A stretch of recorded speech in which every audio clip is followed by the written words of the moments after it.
तर बदलापूरच्या नामांकित शाळेत 3.5 वर्षांच्या 2 मुलींवर लैंगिक अत्याचार झाले।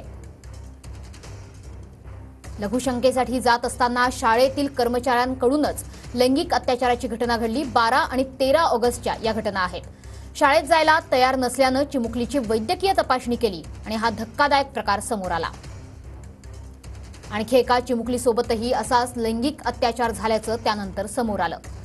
दोन्ही मुलींच्या कुटुंबियांनी 16 ऑगस्टला पोलीस ठाण्यात धाव घेतली। गुन्हा दाखल होण्यासाठी कुटुंबियांना तब्बल 12 तास वाट बघावी लागली होती। लघुशंकेसाठी मुलींना एकटं कसं सोडलं गेलं, सेविका सोबत का गेल्या नाहीत, हा पालकांचा संतप्त सवाल शाळा प्रशासनाला आहे।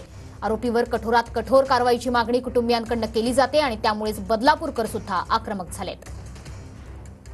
तर सीसीटीव्ही महिला सेविका नसलेल्या शाळांना मान्यता का देता, असा सवाल सुषमा अंधारे यांनी उपस्थित केलाय। एक वेळ लाडकी बहीण योजना नको, पण सुरक्षित बहीण योजना द्या, अशी मागणी आता आंदोलकांकडून केली जाते।